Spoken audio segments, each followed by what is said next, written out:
గారు మీరు చెప్తున్నట్టుగా పదే పదే బీసీ నాయకుడిని వెనుకబడిన వర్గాల నాయకుడిని కాబట్టి నన్ను సీఎం అనగదొక్కారు దొర కాబట్టి అనేది ఒక మాటలు మాట్లాడుతారు. ఈటెల రాజేందర్ గారు అంటే ఇంకెదగలేదు అంటే కులానికి అతీతంగా ఒక బీసీ కాకుండా కూడా ఒక కులాలకు అతీతంగా ఎదిగిన నాయకుడు కాదు. ఒకటి మనము రాజేందర్ గారిని దృష్టిలో పెట్టుకున్నప్పుడు మా ముఖ్యమంత్రి గారు లేదా తెరాస అధ్యక్షుల వారిని ఏనాడు కూడా రాజేందర్ గారు ఫలానా సామాజిక వర్గం నుండి ప్రాతినిధ్యం వహిస్తున్నాడు కాబట్టి ఆ సామాజిక కోణంలో నేను అవకాశం ఇస్తున్నాను ఏనాడు చెప్పలే.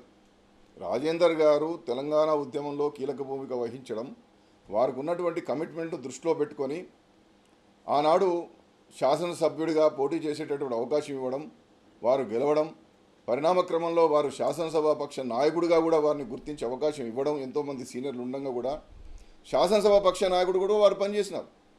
తర్వాత రాష్ట్రం ఏర్పడడం, తొలి ప్రభుత్వంలో ఆర్థిక శాఖ మంత్రిగా అంటే ముఖ్యమంత్రి గారి తర్వాత అత్యంత కీలకమైనటువంటి శాఖను రాజేందర్ గారికి ఇచ్చారు.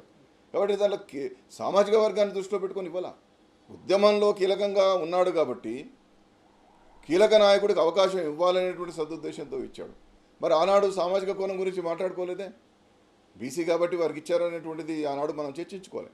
ఉద్యమ నాయకుడు కాబట్టి కేసీఆర్ గారితో అడుగు వేసినాడు కాబట్టి వారికి అవకాశం ఇచ్చారు, వారు పనిచేసారు, ఈ స్థాయికి ఎదిగినారు. రాజకీయాలకు వచ్చే నాటికే వారు హ్యాచరీ పౌల్ట్రీ ఫార్మ్స్ దాంట్లో చాలా పెద్ద బడ్స్ ఉన్నటువంటి వ్యక్తిని నేను, నాకు చాలా ఆస్తిపరునని కూడా వారు చెప్పుకున్నారు. చాలా సంతోషం, దాన్ని ఎవరూ కాదనడం లేదు కదా. కానీ ఇక్కడ వచ్చినటువంటి సమస్యల్లో మీరు ఆర్థికంగా ఎదిగిన దాని మీద చర్చ లేదు. మీరు అసైన్డ్ భూములు, దళితులకు ఇచ్చినటువంటి, పేదవాళ్ళకి ఇచ్చినటువంటి భూములను మీరు తీసుకున్నారు. ఆడ తొండలు గుడ్లు పెట్టాయా, ఆడ మనుషులు జీవిస్తారా జీవించరా, ఆ ఊరికి పోవడానికి బాట ఉందా లేదా అనేటువంటిది అది వేరే అంశం. మీరు దళితులకు కేటాయించినటువంటి భూములను వారి దగ్గర నుండి కొనొద్దు, అమ్మొద్దు అనేటువంటి నిబంధనలను మంత్రిగా ఉల్లంఘించి తీసుకున్నారా లేదా అనేటువంటి చర్చ. తీసుకున్నారనేటువంటిది ప్రాథమికమైనటువంటి అంచనా. శరవేగంగా ఎందుకు జరిగింది ఇవన్నీ ఉండగా అనేటువంటిది అది చర్చానీయాంశం కాదు.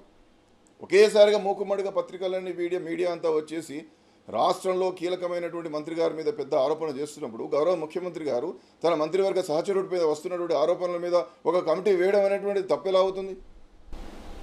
అవుతుంది? అంటే ఇక్కడ